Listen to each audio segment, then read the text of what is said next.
Notre invité ce matin, Emmanuel Narchon, diplomate et chargé de lutter contre le boycott universitaire d'Israël. À votre micro, Eva Soto. Bonjour Emmanuel Narchon. Bonjour.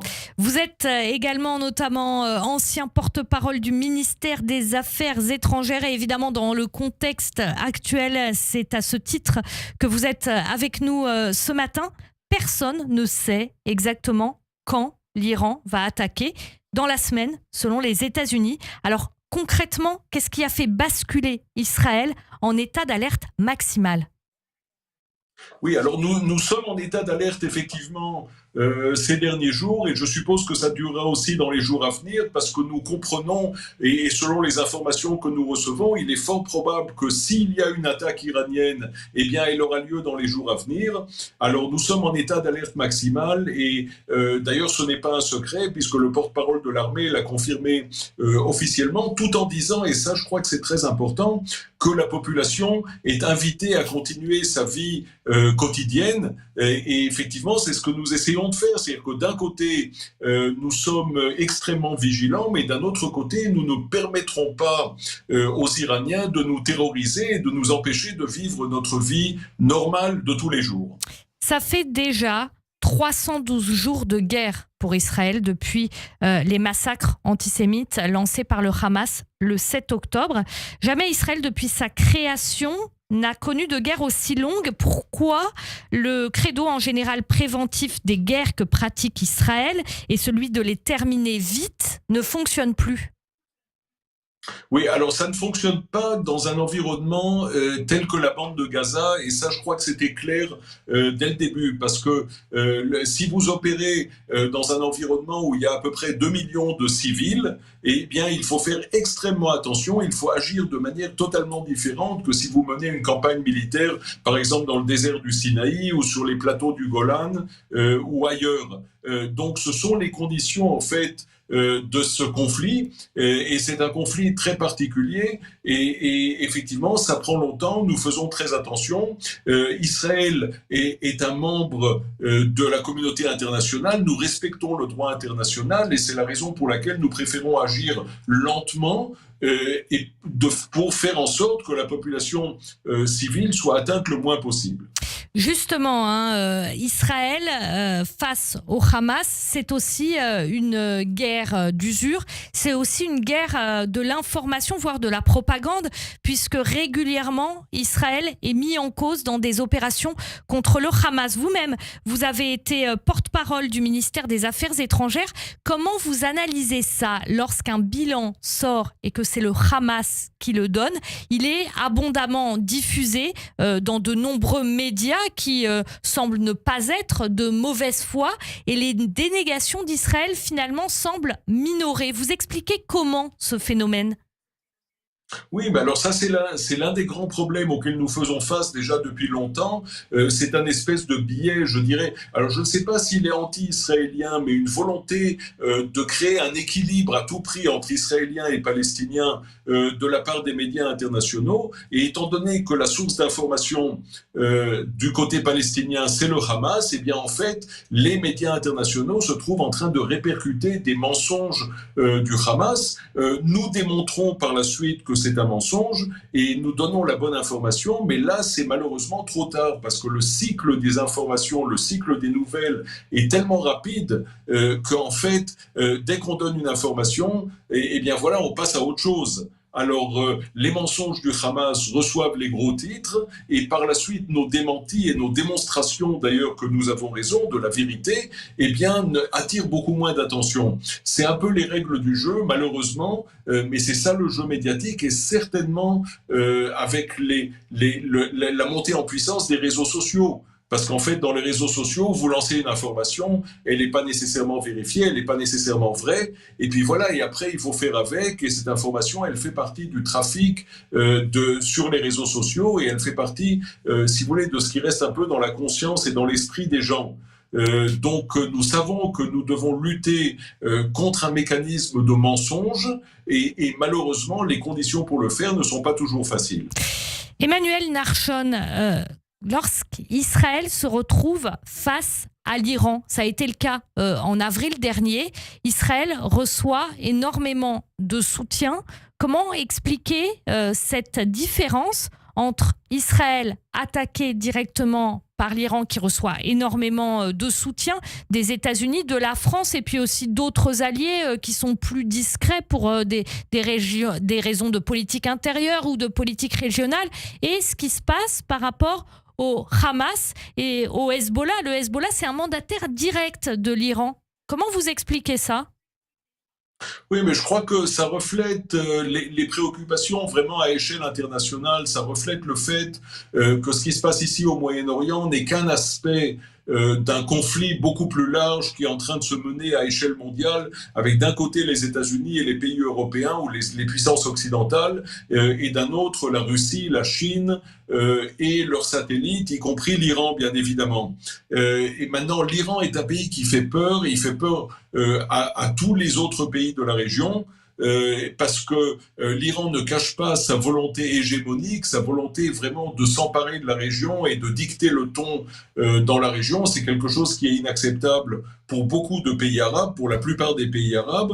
Et donc, vous avez effectivement cette volonté, pas tellement d'aider Israël, bon, ça aide Israël bien évidemment, mais c'est surtout de faire face à l'Iran et de commencer à créer une espèce de coalition régionale qui, le moment venu, pourra faire face à cette montée en puissance des Iraniens. C'est un processus qui est encouragé par les Américains qui souhaiteraient arriver à un grand deal, à un accord justement à ce sujet avec l'Arabie Saoudite, qui est le pays arabe le plus important certainement dans ce contexte. Et puis voilà. Et donc, du point de vue israélien, c'est quelque chose de très important. Nous l'avons vu en avril. Et effectivement, s'il devait y avoir de nouveau une attaque iranienne, je pense que nous verrions exactement la même chose. Emmanuel Narshon, vous êtes en Israël. Tous ces mois de guerre pèsent aussi sur la population. On a entendu des informations sur le fait que la consommation d'anxiolytiques augmente. Il y a des personnes qui sont en post-trauma.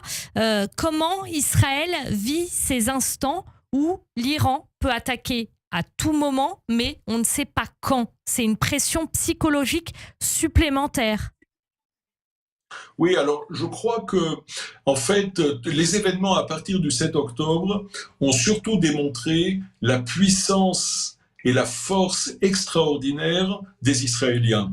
Parce que vous voyez la manière dont les Israéliens ont réagi le jour même du 7 octobre, la manière dont ils réagissent à partir du 7 octobre, et vous avez vraiment un peuple de très puissant, très courageux, de gens qui comprennent qu'effectivement la situation est une situation anormale et extraordinaire, et qui font face aux circonstances. Moi, je compare les Israéliens d'aujourd'hui aux Britanniques lors du Blitz nazi de 1940. Nous démontrons le même genre de courage, et à mon avis, ce courage, c'est ça la clé de la victoire. Est-ce que le courage, c'est antinomique de la vulnérabilité, d'après vous ?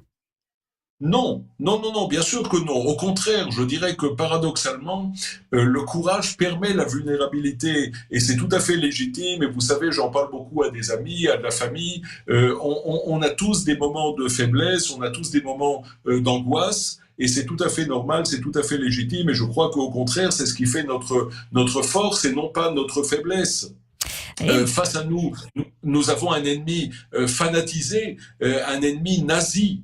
Et notre humanité, notre démonstration d'humanité, je crois qu'elle est tout à fait à notre honneur.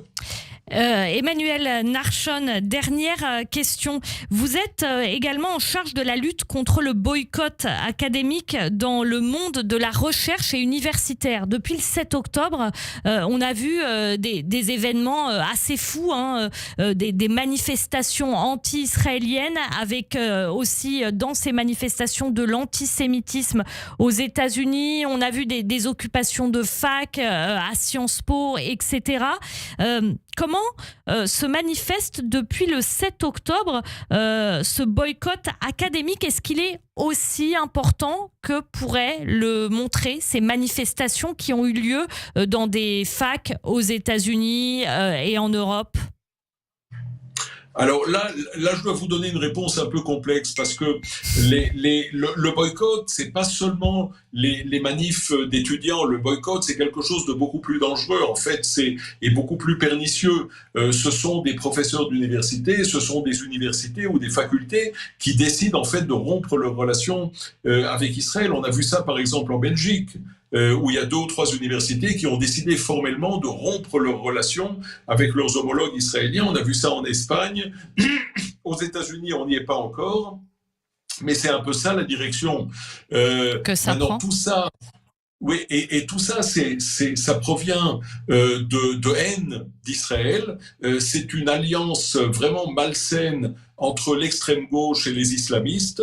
On voit ça en France, on voit ça un peu partout. D'ailleurs, alors nous sommes maintenant en première ligne parce que nous sommes l'objet, si vous voulez, de cette haine, de cette alliance néo-nazie. Hein. Mais c'est pas seulement nous, c'est la démocratie qui est leur ennemi. Pour C'est le pluralisme, c'est la liberté d'expression. Pour vous, le Hamas, c'est des nazis. Ah oui, sans aucun doute, Pourquoi ? et c'est pour ça qu'il faut les exterminer. Et il faut les exterminer. Et là, je suis à 100% avec le gouvernement israélien. Il n'y a aucun compromis possible avec ces gens. Ce que ces gens ont démontré le 7 octobre, c'est qu'ils sont véritablement, ils sont une nouvelle incarnation du nazisme. Et malheureusement, c'est une épidémie et on voit de plus en plus de gens un peu partout dans le monde qui s'identifient avec le Hamas, qui pensent que tuer des Juifs, tuer des Israéliens, souhaiter l'éradication de l'État d'Israël, c'est quelque chose de légitime. Et donc, il faut absolument et impérativement lutter contre cela de la manière la plus forte et la plus vigoureuse possible. Éradiquer le Hamas, c'est ça ? Oui, tout à fait, tout à fait. Maintenant, je suis parfaitement conscient du fait que le Hamas, c'est pas seulement des gens, c'est aussi une idée, mais c'est quelque chose contre lequel il faut lutter. Et de la même manière que le monde civilisé a éradiqué le nazisme, eh bien, il faudra éradiquer ces mouvances islamistes extrémistes qui mettent en danger notre mode de vie et notre démocratie occidentale. Merci beaucoup Emmanuel Narchon, diplomate, notamment ancien porte-parole du ministère des Affaires étrangères et en charge également de la lutte contre le boycott académique dans le monde de la recherche et universitaire. Merci, bonne journée à vous.